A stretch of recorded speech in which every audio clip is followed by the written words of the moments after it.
We're in spiritual amnesia because we're in the Kali Yuga. We're in the most densest separate epoch of time. The more pressure that you apply to consciousness to go into amnesia is equal and opposite. That is the same amount of pressure that is now on us to awaken. The third wave is a call to the journey. They're still even grappling with whether to answer that call. The second wave of ascension have answered the call, and they're grappling with the darkest parts of it. Reaching the uncomfortable aspects of reality asks a lot. And it's hard on a spiritual dimension, it's hard at the physical dimension, it's hard on the emotional and mental. You'll lose friends, you'll be called crazy. You're going through a lot all at once. This is the part in a person's journey where they will get persecuted the strongest. And then on top of that, it's like, hey, not just people, there's also like non-people. People in this stage are the angriest. And with that comes a very important and vital role in their journey, which is sharing knowledge. The love is the love to know all of reality. And that comes with a lot of different things. One of those things is, wait, I have to know all of reality because other people are suffering from what I'm learning. Those two poles are creating just one reality. And we're like, what is this? So the first wave is about holding the higher frequencies that will then navigate and steer the collective and our course of timelines. So they have quite an important task. Now you'll also see why making sure they understand their pioneers, and the first is the priority for me. We would want to access the timelines from the wave that has integrated the darkest aspects of reality, that has actively answered that call, and that is now moving inward to go increase their emotional intelligence, increase their mental congruency with their emotional intelligence, become the spiritual sovereign. Because it's the spiritual sovereign that will be able to then use their words, which is spelling, to cast the spells for the timelines, which then will override the dark spells that are being casted on us. They make us fear being able to move energy or to override their dark spells with our words, with our intentions. So the voice is very powerful. That's why you will never hear me call them the powers that be, because my spells that come out of my mouth will not affirm what their magic is doing. The powers that were have upped the ante and have made this experience one that is very prone to suffering. But there's always the alchemy, there's always the prospect of us transmuting that suffering and ascending even higher than the opportunity would have been present if we were never given any form of that pressure or suffering. Eisenhower coined the term military-industrial complex. Its mouth is Hollywood and the music industry. Its arms are tech silicon industries, not all of them. There's a lot of light workers in tech, and there's a lot of light workers in Silicon Valley. If they hold the power over the medical industry and then the military, and so all of these different extensions of its Frankenstein body is what makes it what Eisenhower had coined the military-industrial complex. Science has become a religion now, a dogma. So all of these different industries that we are immersed in, we're like immersed in a fishbowl of these different industries, make up the whole way that we perceive reality, program us into perceiving reality. They make up everything that we even think is normal and what we call reality. So that is the most perfect form of imprisonment. It's when it's invisible to you and you look around and you can't even see it because you're in the fishbowl of it. The elite are more condensed now. They're more concentrated. Now we're looking at them as the ones who are appointing, maybe the ones in charge of things. When you're indoctrinated by these institutions, you have normalized their way of doing and being. Now anything beyond that looks woo. Who are the elite? Now let's go a step up from that. The elite are the most hardcore, heavy metal within the personality disorders. They would be what we would know as like lacking any form of empathy. And to be completely honest, what's actually happening is they don't even want to heal. Lacking empathy to a highly service to self degree, to the point where they can even perceive and be in contact with beings that are fully human and fully service to self. This isn't just a group of people that got more people to be a part of their cool secret club and that they're all greedy. This is actually impairments, deep, spiritual even, impairments going on in their body, mind, spirit that make them not just lack empathy, make them enjoy not having empathy. This was free will choices to fall that were given to us to act in a way of service to self or service to others. And it got so fallen that now it's looking highly demonic, whether they believe that it was, the way that this universe is designed, or whether they believe that actually this was a highly organized, malevolent takeover from fallen beings, which is what I lean more towards. I activate my Pleiadian all the time when I teach, because the Pleiadians are the best at weaving complex things together in something more beautiful to articulate. The pitfall here is the extreme of overly identifying with only the angelic starseed parts. You're supposed to actually be able to awaken from those cycles of inner work with some fruits. Some fruits are like, wow, I've activated some of my angelic DNA. Wow, I've activated my connection to those angelic realms. So you can cycle in the pitfall of paying too much attention to what you're actually trying to transmute. The Arcturans were the ones that I saw visibly with my own physical eyes. Everything else I've seen with my third eye, we could call it, or my crown. The positive beings that I've seen with my physical eyes are the Arcturans. And they came in while I was just starting to open up to all of the starseed and extraterrestrial, higher dimensional beings, all of that. They saw me valuing opening the heart. But then after that, they started teaching me things. That was really cool. They were teaching me like how densities work, how timelines work, how reality is.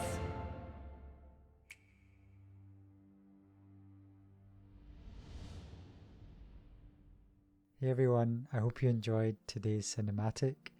Before we dive into the podcast, I just want to take the time to ask you to please like and subscribe to this channel. This will help us grow the podcast, invite more guests on, and share their wisdom as we grow Illuminating Dialogues. I also want to share with you that I'm offering one-to-one coaching.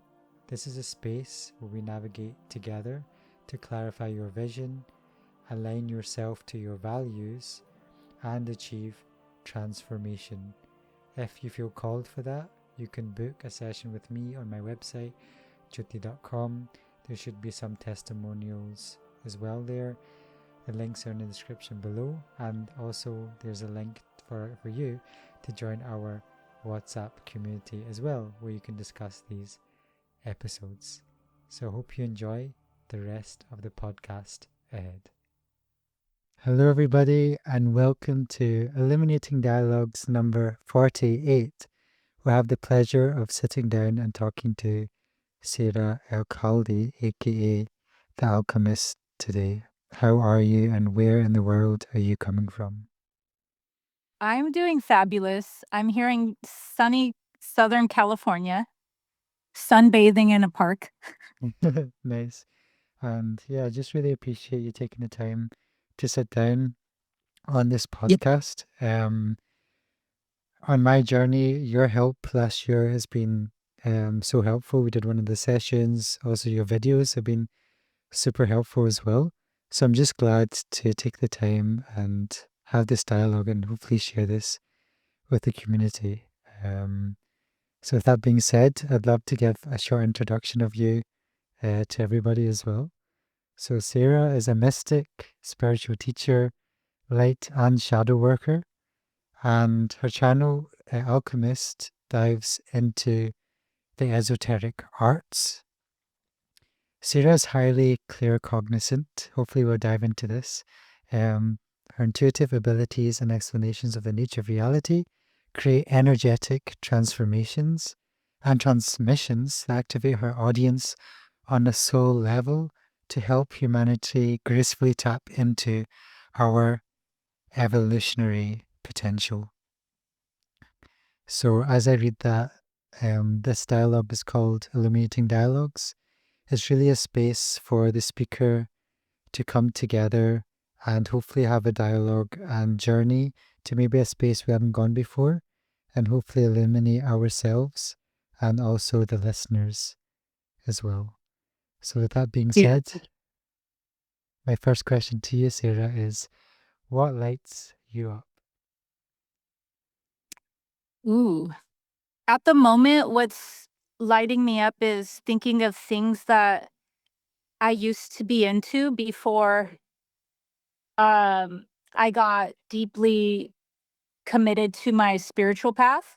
And I know that that sounds funny or almost like I'm wishing to go back to a lower level of consciousness, but it's not.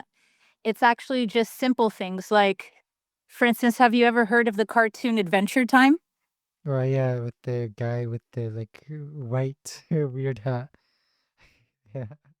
Yeah, things that I used to just like watch when I was, I guess you could call it like um not less awakened, but I now yearn for the parts where I was going through the awakening, what I thought were hard, and I'm like, "Oh, that was actually really fun." So that's what's lighting me up right now. Nice. Why? I wonder why do you think that is? Do you think there's always like parts of things that kind of leave behind and then has to be like just rediscovered? Yeah, I actually think it's because I'm very fulfilled at the moment with my life, Nice. and I'm expanding at not just an accelerated rate. I have the most clarity that I've ever had in my journey in this lifetime. And so because of that, I'm now looking at the parts of my journey where I didn't have much clarity and where things were maybe harder or even when I was more, I guess you could call it, striving for what I have now, but not there yet. And I'm looking at that now with endearment and with unconditional love. And those things that are reminiscent of that time period are actually ironically now lighting me up. Wow.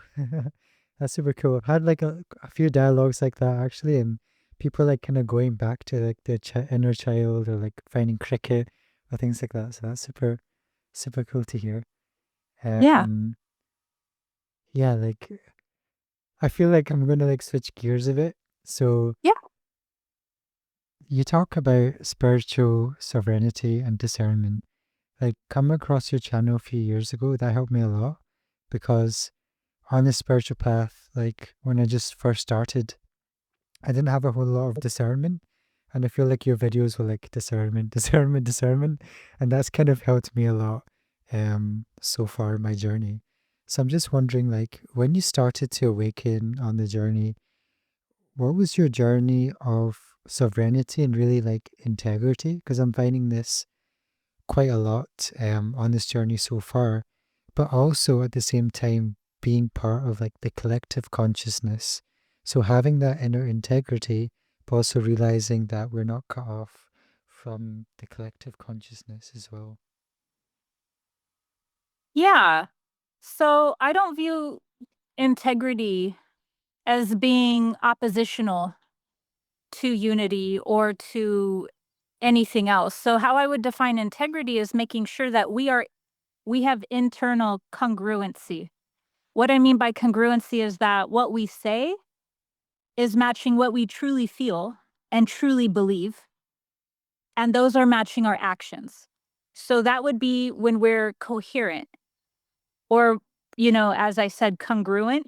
Mm. I think both of those ways of looking at it by using coherence would be helpful, but then also using the adjective congruent, because to be incongruent is to accidentally, even if it's on accident, be in some way mismatching or hypocritical. Mm. And so this isn't about being super strict perfection. It never is. It's about always just being having integrity, which means when we discover new aspects, maybe of us being out of alignment with our thoughts, feelings, actions, us not doubling down on that blind spot or pushing that away, doubling down on our ignorance or avoidance, but rather the integrity to now incorporate that awareness. So, integrity is something that's both active, meaning that we have to be aware of it in the best of our ability and always aligning ourselves with it. But at the same time, give ourselves grace and give ourselves mercy to know that it's okay if we're still discovering and becoming more aware of where we can be even more in integrity. So, where I would say that this could help the audience understand integrity better is by actually seeing, well, what is not integrity? So if we go to what is not integrity, that is knowingly doing things for an end goal that might not be the end goal of what the person is conveying Does this make sense? Mm. So the end goal of what a person's conveying. So would that come in a form of a thought or an emotion or an inner intuition? It can come in so many realms. It comes in all dimensions. So it could come in the emotional body, it could come to our mental awareness, it could come internally, but also the one that I'm using is the most practical. I'm specifically talking about the final product, the thing we see, the action. So in that case, it would be a lack of integrity to show an example of somebody saying something where the end goal, for instance, would be, I'm here to um I'm here to help people manifest. Let's just use that as an example. But and through manifesting, now the person will be able to awaken and all this stuff. But if you'll actually see the actions behind that, what you'll see is that there's some form of kind of like trying to loophole the universe. It's not really about having that depth of awareness and that depth of spiritual growth to come into alignment with things. So I don't know why I even used that example. Maybe because manifesting is a popular topic. So I wanted to give a more practical visual for people. But that's just one example of how that would lack integrity. Is saying that there's this one goal and I have this one product and I have it for this one thing, but that's actually not really in full alignment, in integrity with the holistic, with the whole picture of spiritual awakening.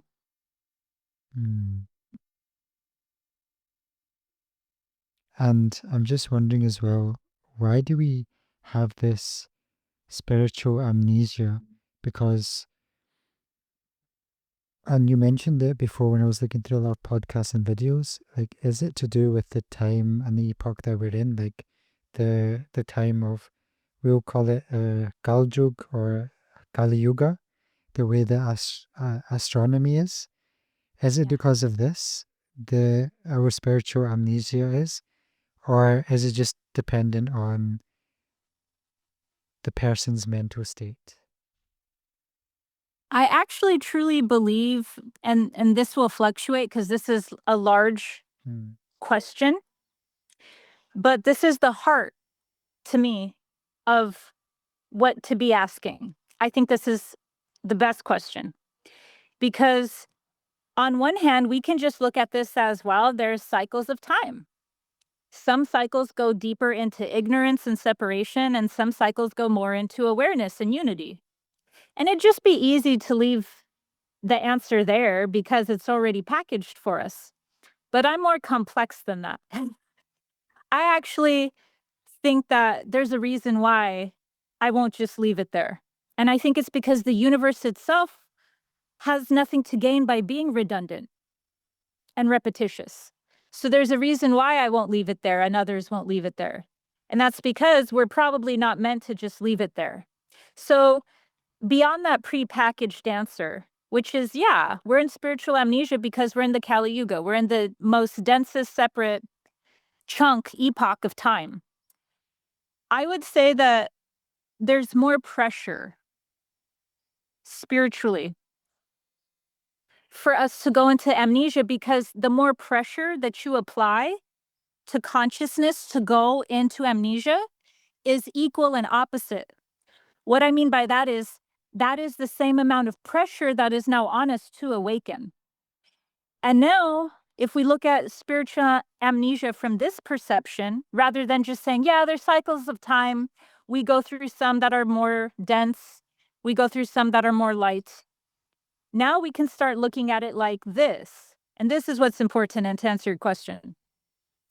The universe is trying to accumulate every single experience that it could possibly experience within inside this matrix. And why we're in spiritual amnesia is because it will require us to now go in the opposite direction of that amnesia due to the laws that are in place here. So what it'll actually do is apply to us even stronger catalysts to expand our consciousness into awakening. And that will be more useful for the universe to acquire those experiences and those perceptions from that extra pressure applied. This is all a very nice way of also saying that the powers that were have upped the ante and have made this experience one that is very prone to suffering. But there's always the alchemy, there's always the prospect of us transmuting that suffering and ascending even higher than the opportunity would have been present if we were never given any form of that pressure or suffering. Mm. And before we go into the powers of where that you mentioned, you when we were talking last year as well, you were saying that there's different waves of ascension. And, at that time, you were saying I was starting on that first wave of ascension. And since then, many things have occurred in my awareness. I also listened to one of your podcasts. You also said during the third wave, you're overcoming a lot of like religiosity or like religious programming. So I think what could be helpful is if you can give us a little bit of an insight into the ascension process. You also mentioned there's different generations, perhaps having different waves of ascensions. So if you can perhaps unfold this for us, what really is the ascension process and how does this change across generations? Are new souls coming through perhaps more awakened than others? Yes. Here's the thing that might bring the most clarity. It's getting better and worse at the same time. Okay. And that might help explain why it looks a lot like you're having these amazing experiences where the next wave of souls that are incarnating here actually already have online all of these gifts that we would have to activate and activate at um, a more disciplined rate because we didn't come in with those kind of like energies in place the way that now souls have these energies in place to where they don't have to acquire them or unlock them. It's native to them. So we cleared a lot of energies for that to even happen, which is great. And then you have that coexisting at the very same time with a lot of what we're seeing as poison, a lot of toxicity that's being accumulated and that we could even say is highly, highly karmic. So we're experiencing a lot of situations where souls are coming in and they're playing out huge lessons with the family around their own awareness, their own awakening. So that's what I'm calling highly karmic. Things that are having to do with strong lessons that are ultimately for the families to be able to awaken. But that's a large asking. That's a large thing. So it's not going to sound as beautiful. It's not going to look as beautiful as I'm making it sound. Mm. So there's that aspect going on. It's getting better and it's getting worse at the same time. And so what we're seeing is those dual poles, but just as one picture. So it's like, what am I looking at? What am I looking at? You know, they're not presenting as two different realities. Those two poles are creating just one reality. And we're like, what is this? So that's going on. And then to answer your question about the waves of ascension and like break down what the waves of ascension are. The third wave is is a call to the journey. I don't know if you're familiar with Joseph Campbell's like hero's journey. Yep. Yeah, there's like this call to even start the journey. Mm-hmm. And I would consider that the best way for the audience to kind of like already have a model or a template so that they can plug in where I'm kind of like illustrating the third wave is. It would be in the very beginning where they're still even grappling with whether to answer that call. That would be the best way to kind of like locate the third wave of ascension. The third wave of ascension is handling the programming that they came in with, and they're grappling with the programming. And that doesn't mean that on the other side of their journey, they won't be spiritual or they won't be religious. It just means that when things are given to you and you don't question them or you don't move beyond them, that even does a disservice to whatever belief you're holding. And that's what that one prodigal son narrative is about, parable. There's a parable, there's a lot of esoteric encoded, knowledge inside the sacred books. So not all of it is just, one thing or the other. There's hidden dimensions and meanings within them. And that's what the prodigal son's parable is about. It's about, yeah, my favorite son is the one that left home and doubted me because at least they left the house. At least they rebuked me and they went on a journey. And so when they returned because they were sincere. Versus the son who goes, how come you don't love me as much? I was faithful the whole time. And the point is that it wasn't faith. It's you didn't question. So there's no admirableness. There's no integrity if you just never answer the call for the journey. So that's me being really highly fair and generous to religion because, as you know, I think it's strongly programming, and that on the other side of that, a person would blossom into spirituality. But I just felt the call to kind of be like generous with the third wave of ascension, so I was putting it in those terms. The second wave of ascension have answered the call, and they're grappling with the darkest parts of it. And that makes them very brave, but also very emotionally unregulated. They're going through everything that's unregulating their nervous system because they're courageous enough to. Reaching the uncomfortable aspects of reality asks a lot. And it's hard on a spiritual dimension, it's hard at the physical dimension, it's hard on the emotional and mental. You'll lose friends, you'll be called crazy. You're going through a lot all at once. And so because of that, the second wave of ascension has a very strong task. And that is not only to be able to understand the darker nature of reality and incorporate that into their worldview, but also it stands what they're made of. Because this is the part in a person's journey where they will get persecuted the strongest. Yeah, I think just these first two waves in itself, I think I had them actually the opposite way around. So third one is the first one, cool. So the Yeah. people going through this, and that's why your channel is so helpful, because I'm like, okay, what's actually like happening? And that second wave, I think we call it Maya. So it's like the attachment to all of these different frequencies or all of these different energies, whether people or whether programming, and it's like trying to slowly come out of that, right?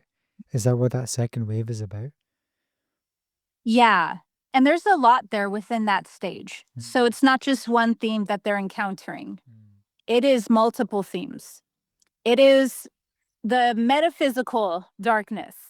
It is the physical darkness. So I'll give you an example. It's like we're learning about GMOs, right? And how they can like ruin and mutate our gut biome. That's pretty scary. If we were to just leave it there, that would be enough.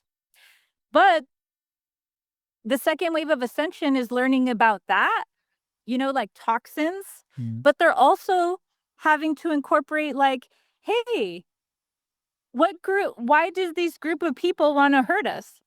And everything that comes with that realm. And then on top of that, it's like, hey, not just people, there's also like non-people. It's like it's a whole thing. It's a whole wave. So I definitely don't want to just package this nicely and say that, they're confronting the dark and that's that. These are multiple dimensions. that requires a lot of courage. And usually what you'll find is that people in this stage are the angriest. And with that comes a very like important and vital role in their journey, which is sharing knowledge. Because when you're viscerally upset, that is when you'll also have the most energy to kind of like take that out. And I don't mean take it out on a bad way. It can be bad. I've seen people in this stage take things out on people that don't even deserve it. So I'm not all painting it like it's positive. I've even had people take out when they're going through this on me, and I'm like, hey, I'm not the problem at all. But it doesn't matter, because if they think like, if you're not into what I'm interested in right now, I'm angry and I'm gonna just, take it out. But also, like, to be completely honest, I'm at a phase in my own journey where, to me, you need a camera on me to really like be able to spend that energy in a direction. I'm not going to go fight people in the comments. But so can you see how they serve an important purpose, because they actually will take it out, and that will like spread that information larger because they have that in them? Yeah, it's like this warrior aspect that comes out almost. So it's like fighting against Absolutely. what's happening. And I felt that definitely myself, coming to terms with more and more information and kind of like how to channel that right in the right way. So that's also like definitely a thing that needs integrated. Because often I would say there's like a sanitization of like that warrior or that anger aspect. And it's like, okay, how do I actually integrate that? I'm not sure if that's like the masculine or the feminine, but I would definitely say that would be part of that package, I would say. I would say it's both. Hmm. So this is where the alchemy really starts, when we start talking about the energy of genders and them transmuting and reuniting at a higher level, because it presents itself, the warrior, as masculine, because it is. And to take action is masculine. And even if it's not actions out in the world, to take the actions of looking deeper into reality, one could say, is masculine. So being able to penetrate the facade, the veneer of reality, so that you can be courageous enough to see what's on the other side of that, no matter how uncomfortable that is. I would consider that an aspect of masculine energy. But then also what you have is deep anger. And this is where I've seen kind of like some esoteric teachers overemphasize one of the genders in this phase, so that it looks like it's the divine masculine, and that the divine masculine is being suppressed if we don't take actions at this stage, or the divine feminine is being suppressed if we don't honor our divine feminine energy at this stage. But what I actually see is that the anger that comes in this stage is actually from how much love a person is able to have the capacity to hold, right? You would only have, no matter how horrible something's going through, what's the force that would even be the incentive? Because there's so much incentive pulling you in the opposite direction, which is to like go back to sleep. So there's actually a deep love. And that love isn't like, oh, I love you, Care Bear. The love is the love to know all of reality. And that comes with a lot of different things. One of those things is, wait, I have to know all of reality because other people are suffering from what I'm learning. So do you see how the feminine energy and the masculine energy in this phase is going through this like crucible, this like alchemical transmutation? And so I actually have no problem saying that this phase is more masculine. But the more that I've grown and my perception changes and expands, I actually see it as highly feminine as well. Because you have that Kali aspect as well, right? It's like that embodiment of that fierce love. And we say like compassion is born out of, sorry, Dharma is born out of compassion. Yes, That kind of resonates with what you were saying. absolutely. Yeah. Yeah, it's love. It's love learning how to be like in the world. Yeah. So it's like internal and external, and kind of like going through that process of learning how to unify them. Mm. And as we flow into the third stage, Sorry, the first stage. So the first stage of Ascension, and it's funny because when all of us receive information, we receive it still through us. So we're all messengers, everyone, and we all see things through a unique perception. And the reason I was given, the same information that I'm sure others were given, but I know for sure Dolores Cannon was picking this up inside her work. And then when I started talking about the waves of ascension, people started telling me about her work and how she was calling it the way that you had numbered it. She was calling the third wave of ascension to be what I was perceiving as the first wave. And so it was backwards. And I think the reason why when I had received this, I had the first wave to be first was because to me, it's more compelling when I'm sharing the information to the first wave. I care the most. I won't say I care the most. I care the most about the second wave too. My information is more for the first wave of ascension. Mm. And the second wave of ascension still learns from my material and it still helps them immensely. But if I had to say when I'm focused,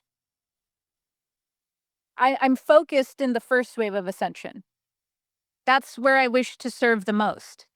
And so because that is my intention and where my focus is, I translated it when I received the information as first wave because that's the best way to rally to awaken the first wave.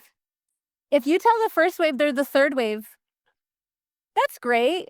I'm sure they're not going to have a huge ego about it, but they will naturally in Sarah's way of perceiving reality, they will naturally not understand the importance of them being a pioneer. And so where I came with first wave is I want them to understand they're pioneers. And that came before anything else. That came even before the numbering was off. Mm. And so what are the state? I presume the pioneers have gone through the 3 and 2 and then 1. And what are these pioneers was their challenge? Because 2 have already kind of went through this dark night of the soul and, not trying to, but naturally losing their friendships, to say, who fell out of resonance. What is this first wave about? So the first wave is about holding the higher frequencies that will then navigate and steer the collective and our course of timelines. So they have quite an important task. Now you'll also see why making sure they understand they're pioneers and the first is the priority for me.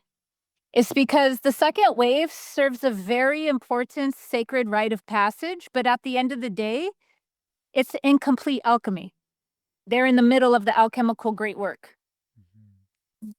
The first wave, I'm not suggesting it's complete, but their frequency is what will determine the course of the timelines. So because of that, if you're in the middle of that work, you need to be. That's important. But that's not going to be the actual frequency that we want to manifest timelines or let's say access timelines from. We would want to access the timelines from the wave that has integrated the darkest aspects of reality, that has actively answered that call, and that is now moving inward to go increase their emotional intelligence, increase their mental congruency with their emotional intelligence, become the spiritual sovereign. Because it's the spiritual sovereign that will be able to then use their words, which is spelling, to cast the spells for the timelines which then will override the dark spells that are being casted on us. Does that make sense? Yeah, it's like one of the most powerful vibrations that can come out is the voice. And I never actually put a lot of emphasis on the voice until you said that. But now actually seeing everybody on YouTube and everything like that, that's powerful work. Because at first glance, it doesn't seem like that's powerful, but like you were saying, casting spells, using the voice at that frequency with that integration, yeah, actually allows a consciousness shift. Yes. And that's what charm means, to charm someone. That's a highly charm is a part of the magician archetype. So we usually only know the negative part of charm. We think of charm sometimes even as sleazy. But that's just because we're only used to really cluster B personality disorders, like narcissists, sociopaths, or psychopaths. And they have a cheap charm. Their charm is not true charm. Charm means to spell or to cast spells. And so if we look at spells as words, like you said, the voice is the first way. And then also our actions, and also just like the will, which is where we get magic with a K from. It is like the accordance of our willpower with nature. So all these things have to do with being able to move energy. And that's also another thing that they make us fear. They make us fear being able to move energy or to override their dark spells with our words, with our intentions. So the voice is very powerful. That's why you will never hear me call them the powers that be. Because my spells that come out of my mouth will not affirm what their magic is doing as casting their spells. So I'm not delusional. I know that they hold a high level of power over the human mind, but I will not affirm that in a way where it sounds as though it is omnipresent and it is permanent. And because of that, I say the powers that were. And that makes you a spiritual sovereign because you're standing in that reality, right? So that's really powerful. Yeah. So during this podcast series, we've slowly built up to, understanding the worldly aspects, maybe some of the Masonic aspects, because we've been doing some decolonial work, especially from my background. So I'm just wondering if you can help us take the step into the powers that were. So in this 3D reality, is there an elite? And do they have kind of a Masonic agenda? I know that you spoke about a food source in one of your videos. For example, in the music or the politics right now, especially music, you were talking about casting spells. So how can we? I really like what you said actually in one of your podcasts or videos, which was trying to be aware and navigating of what's happening with discernment and not being narcissistic about it. So not falling into like they're attacking me, but just also working on yourself while being aware that this reality is happening. So I guess my question is, this elite, if you can give us an insight into what they are and how they are operating in the music and political sphere, so our audience have a understanding, because I think they're ready for this. Yeah, so Eisenhower coined the term military industrial complex. And I like that term because it's a complex. And you even said it. You said in the music industry, and then you said another industry, and then you said another one. That's what a complex is. Its mouth is Hollywood and the music industry. Its arms are tech silicon industries, not all of them. There's a lot of light workers in tech, and there's a lot of light workers in Silicon Valley, but you understand what I'm saying. It's a complex because it's in every single industry. If they hold the power over the medical industry and then the military, and so all of these different extensions of its Frankenstein body is what makes it what Eisenhower had coined the military-industrial complex. And he knew a lot. I'm not saying he didn't, but that was a very like objective way of looking at it for as much as he knew. Because if somebody just came down from Earth, like came here and today was their first day and they're highly intelligent, higher dimensional being, if they were just looking at what was going on without any type of like charge, just like objective, they would go, oh, these forces that are in control have this military industrial complex. So it sounds also very alien, Yeah. like very neutral and alien. So that's who it is. It's the military industrial complex. And as I said, they have their arms in what we could look at as like the medical or science, right? They've taken over what science means. Science has become a religion now, a dogma. They have their mouth and their eyes in Hollywood and in the music industry. So all of these different industries that we are immersed in, we're like immersed in a fishbowl of these different industries, make up the whole way that we perceive reality, program us into perceiving reality. So they make up everything that we even think is normal and what we call reality. So that is the most perfect form of imprisonment. It's when it's invisible to you and you look around and you can't even see it because you're in the fishbowl of it. Yeah. And so that's, now that I've pretty much set the pace in the most objective way I can, that's what we're really referring to when we're talking about the elite. We're talking about now the level that's above the military industrial complex, right? Because the elite are more condensed now. They're more concentrated. Now we're looking at them as the ones who are appointing maybe the ones in charge of things. Because not everyone, I'll give you one example. Not everyone in all these industries are in on it. Many people are just very ignorant and they're doing the bidding of things. And then when they hear other people online talk about stuff, they're like, wait, no, they're not. It's just because they're not in on it. Only like the smallest concentration at the very top are like in on it. So all these industries, well, don't get me wrong. I think the entertainment industry has to be in on it. But the other ones like medical, there's a lot of people in the medical and science field that have no clue that at the top of that field, it's very malevolent agendas. Because it's sold to them. It's sold to the public. It's sold to the people that act on the will of these forces and these elite. It's sold to them as when you're brainwashed, you just think that that's medicine, or when you just think that that's science.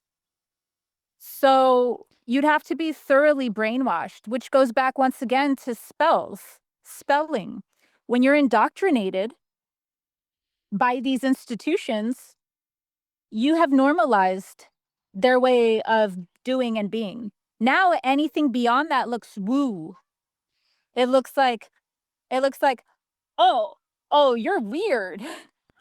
Yeah. But really it's just because you've been so thoroughly conditioned. Your mind has become the clay and has taken the mold shape of the people, of the handler's hands. And so who are the elite? Now let's go a step up from that.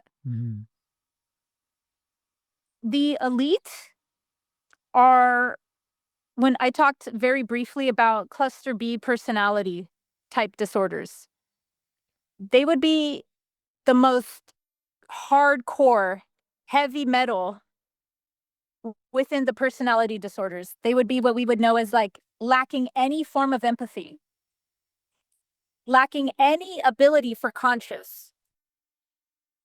Now, I don't want to paint them as like, hey, they can never heal trauma. We always want to leave the door open for the miraculous. But I have to teach and bring awareness at the level of what's actually happening. And to be completely honest, what's actually happening is they don't even want to heal.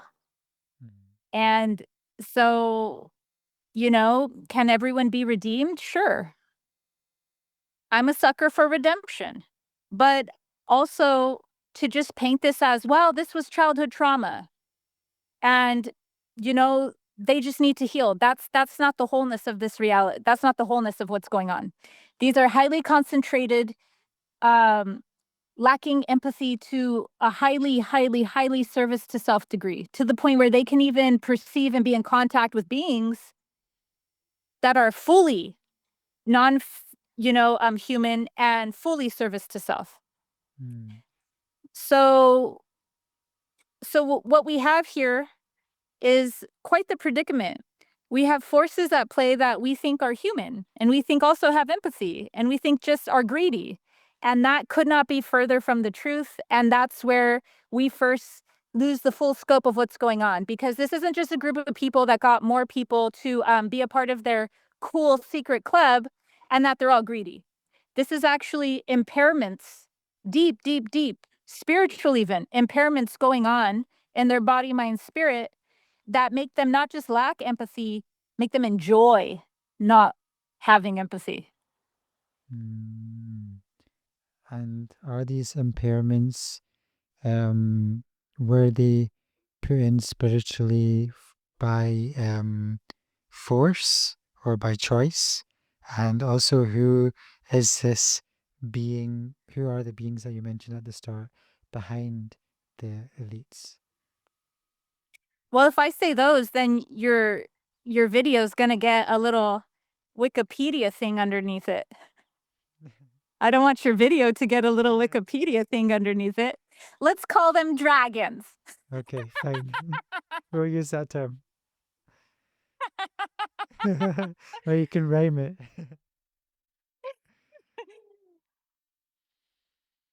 Mech millions. Okay. Sounds good. I'm just looking out for you. I don't mind saying this All stuff. good, all good. I get really creative on my channel too. And then people go, hey, how come she's growing so much? She must be a plant. And it's like, no, I'm just smart enough to not get the Wikipedia thing underneath my videos. But I did once. Because I said Mew Merled Mortar. Ooh, smart. So don't say that. Well, no, say whatever you want, but I just didn't want to get you in trouble. So anyways, Okay. who are they, and is it by force? It's not by force, but one could say that the design of this matrix was one where now we get into ontology. Now we go, was this by design so that we awaken? Right? Like, the whole pleasure to pain spectrum? Was the alchemy of this to be given the challenge so that then we have the opportunity to transcend the challenge and therefore get the rewards of what we would consider the good or the light? Or was this free will choices to fall, to go through a service to self pathway? And when you have free will choices to continuously, at each point, choose to go further and further and further down the path of separation, down the path of service to self. I'm assuming the audience already knows these terms. That's where I use them. I use them because why reinvent the wheel? The Law of One already did a pretty great job at establishing what these pathways are. And so I use them because it helps us kind of like already understand that. But service to self, for those who don't know what that is, and they're like, what? So if you love yourself, you're bad? That's not what service to self means at all. Service to self is kind of just a highly self-interest, highly only concerned about serving the self and no one else, and even serving the self at everyone else's expense. And that's what service to self means. So at every choice of their own free will, just going deeper and deeper down that pathway of service to self, beyond greed, right? Greed is just the human way that we can comprehend this. breeds very mild. At this point, it is now a metaphysical addiction to using your environment and others as a food source against their will or beyond their comprehension for yourself. And so that's kind of the dichotomy we're left with, that I want to leave you with. It's that there's a large part of esoterica that says this was free will choices to fall, that were given to us to act in a way of service to self or service to others. And it got so fallen that now it's looking highly demonic. And then there's a large thought form also in esoteric knowledge that you could say is the way that this universe is organized and designed in the first place is always going to be through challenges that are meant for you to evolve beyond them, transcend them, and become even richer and more evolved through the wisdom of the dark and through the wisdom of knowing now the opposite of love, which is fear and separation. So I have my own view about that, but I just want to leave the audience with that they can even choose at the roots of this dilemma, whether they believe that it was, the way that this universe is designed, or whether they believe that actually this was a highly organized, malevolent takeover from fallen beings, which is what I lean more towards. And this is something that I'd love to, have the audience to look into deeper themselves as well. And as we slowly begin to wrap up as well, I was wondering if you can help point us towards the false, or away from maybe the false light, because I feel like when we're in this path and we're seeing all this information, we do want to have some spiritual guidance or connect to ourselves, but we see this false light happening in many different forms, right? So how can we sharpen our, and I know you've talked about this before, how can we sharpen our discernment, especially among religious circles or those in the New Age spirituality community, to recognize the tendencies and the vibrations from the false light? Yeah, this is a great question and a great tool and even gift for your audience. How you can navigate the false light is by looking at extremes. I'll give you an example. One part of the false light will say, oh, anything having to do with the dark, anything having to do with negativity is from the false light. And then the other part of the false light will say anything having to do with positivity. Oh, you want to manifest your own reality? Oh no, you're bypassing. It's like, that's actually not. You're supposed to learn how to awaken your inner God. So anytime you see an extreme, and I'll give you another way. So I put it first with dark and light. Let's go deeper. You know the starseed phenomenon? Like plaedians, acturians, and light activations. Yeah, I activate my Pleiadian all the time when I teach, because the Pleiadians are the best at weaving complex things together in something more beautiful to articulate. So yeah, but I'll use the same example through the starseed paradigm. You'll have one aspect of the new age or false light that goes, no, we're only the positive angelic races. So they're denying anything within their energy field and anything within themselves that would be considered less than or more fallen. But that wouldn't be the wholeness of our energy field. We're both shadow and light in the human form. We're both base consciousness and ascended consciousness. And our alchemy here is to unify ourselves with our higher self in a way where neither one is opposing, but that they're fully embodied. So because of that, you'll see one be like, no, the things are trying to trick you into believing that you're, fallen beings. That's half true, but they're also the pitfall here is the extreme of overly identifying with only the angelic starseed parts. and nothing from the other parts. So I understand it's good intention, but we know where the good intentions lead. The other extreme is saying, no, they're trying to get you to believe that you're all of these positive things. You need to own the shadow. You need to own the fallen parts. You need to own your emotions. Stop avoiding, stop denying them. That's a pitfall too, because all of that is a part of shadow work and inner work. And inner work isn't meant to just recycle, recycle, recycle, recycle. You're supposed to actually be able to awaken from those cycles of inner work with some fruits. Some fruits are like, wow, I've activated some of my angelic DNA. Wow, I've activated my connection to those angelic realms. So you can cycle in the pitfall of paying too much attention to what you're actually trying to transmute. You validated too much that now you are blind and actually overvaluing and overfocused on the fallen aspects. Does that make sense?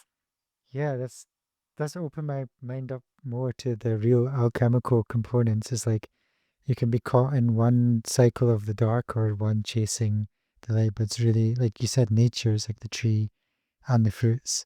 And I think one has so many questions I could ask, but I think one cool thing I would love to explore is you mentioned it before, it's like your experiences and different densities and in the past. So we'll call them incarnations or past densities. If you could also share during your first awakening your remembrance of this and what that was like, because I think that could also be interesting and helpful for people to expand their mind. Well, it definitely wasn't romantic. I know some people have some pretty cool. Well, actually, no, I could tell you a cool one. The Arcturians were the ones that I saw visibly with my own physical eyes. Everything else I've seen with my third eye, we could call it, or my crown. Mm.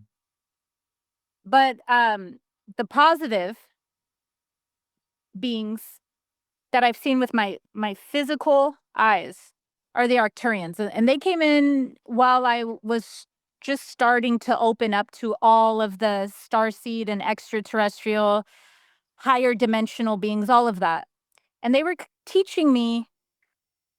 They were first trying to understand just how service to others I was oriented. They were first like trying to like see how heart centered I was because they saw me valuing opening the heart.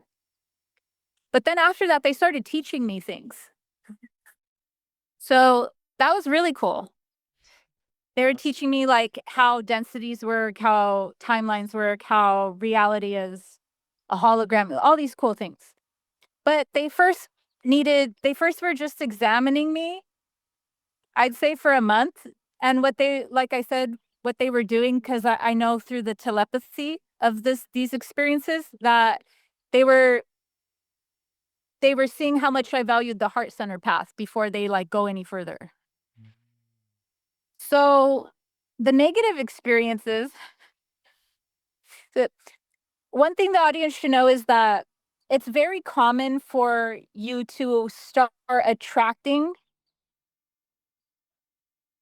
a lot of kind of like eyes on you. Mm. I mean that in a metaphysical way.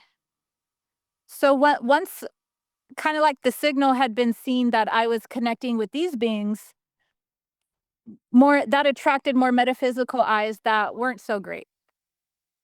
And that's really what put the pressure and the fire on my journey to find out what the hell was going on, because that wasn't the pleasant and romanticness of the journey. That was me having a lot of experiences with things that were really weird and scary and were in astral, in the dreamscape, in all the different ways. And so those were still teaching me things about reality, but they were teaching me things about reality not meaning to. Not like how the Arcturians meant to teach me things about reality. So I was still learning things, but I was learning things based off of the motivation internally to be like, how do I not have these experiences anymore? Wow. That's where I really started learning about soul retrieval work. And that's when I really started going down the path that I'm at now, where I'm, a energy healer shaman. Mm. It actually was birthed from necessity. It wasn't because I was like, I want to be a shaman. It was actually because I was learning how to have a stronger energy field, and I was learning how to become what I am now, like the magician healthy, the correct magician archetype. So yeah, that could be a whole book. That's amazing, yeah. Because as people start to even see this in dreams, because I guess you can see it with the eyes or the chakra, crown chakra, but like through the dreams, right? You can also have these experiences as well. Yeah, or like the astral Yeah, in the like astral. meditate. Yeah, yeah. Um, yeah, maybe if we can share the work you do as well, like for people who want to connect. So the work you did, um, like last year when you were doing this, you mentioned you were going into alter state of consciousness, and you were also able to do like emotional healing at different frequencies, for example, voice or shame at certain parts in the body. So if you could let the viewers know the work you do, perhaps the modalities you're using, and how you're helping people as well. So the modality is a combination of many that I've learned, and I just like created my own. Um, Many of the people I learned from never expected or knew that I was going to become a very vocal, large public figure in the spiritual community. So they would not have even probably taken me on at that time to so I out of respect for them, I don't, go, "Oh, they're them and they're this and that." Because even in 2020, they like were telling people, "Don't email me," and so, like, they were trying like, they were really worried and stuff. Just because whenever you see, like, strong modalities that are successful and work, then you see all of the crap that comes with it. But, yeah, I have a lot of different modalities that I've actually just woven together, and now it's just, like, my own thing, which is why I call it alchemical energy healing. I am slowing down my practice, though, to focus on, my other projects. But yeah. I highly recommend people if they want to just start off learning about how to heal themselves or do any type of like energy modalities.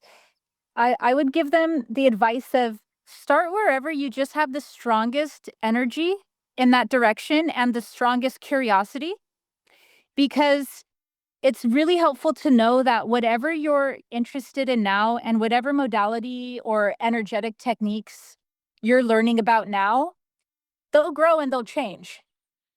And so, I have so many clients that are energy healers and they come to me and then they ask me questions about that. And I tell them, well, do you like the certification program, you're taking for, let's say, QHHT, the quantum hypnotherapy? Mm. They'll be like, yeah, I like it. I just want to know, like, is it safe or is this safe or, is that safe? And I'm like, the occult isn't safe. Maybe if you knew that the occult wasn't safe, how would you now go about? Because the occult's not safe. Mm. So it's trial and error. And that's how we also learn discernment. And that's also how we move through life becoming wiser. So I would just say choose a modality or a technique that you're just heavily interested in, one that you have a lot of resonance with now. And don't fear if you'll fall out of resonance or if this is the right resonance or if no, I really went down a thing, because most likely you'll fall out of love with it anyways. Yeah, keep on growing, keep on expanding. And where you were saying about the cult there, I had a book and they were talking, they had a story and they were always portraying this witch with black hair and like it's a bad thing.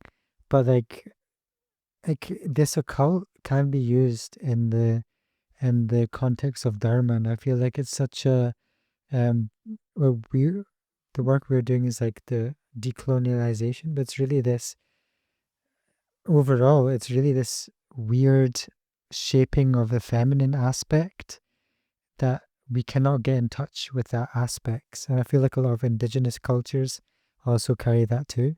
And something that I'm exploring through my own background, indigenous spiritual tradition. I know you come think from a Persian.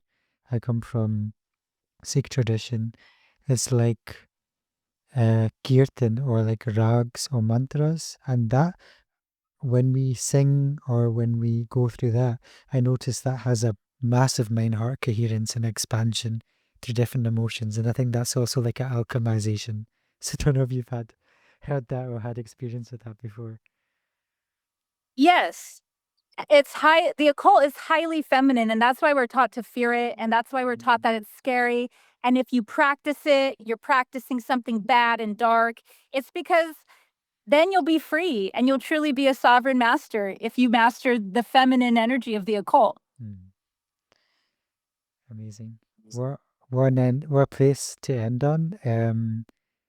Where can people reach out to you? I know I've been following your Instagram page, your YouTube for a while, so I'd direct everyone towards that. I'll put that in the show notes below. But if there's anything else you'd like to share. You can find me on my website, thealchemist.community. There you'll see all my social links, so you'll be able to follow me on Instagram from there or my YouTube channel. Also, you'll be able to find my Gaia link and my newsletter. And my newsletter would be the most important thing to kind of look out for and sign up for, because that's when I'll be sharing with my audiences first. When I have my next alchemy retreats, or when I have my in-person events, and when I have my Gaia series, Mystery Teachings, and when that airs. So I give my newsletter audience all the details and the opportunities for my events first, before I'll wait usually a week before I then release it to my social media. So yeah, you can find me on thealchemist.community. Awesome. Thank you again, Sarah, for your generous time. I really appreciate it. The wisdom that you're dropping, and just like the work and the dedication that you're putting in through the years. Thank you. Well, thank you. And it's a pleasure talking to you. Thank you, Sarah. And thank you, everybody, for taking the time to listen.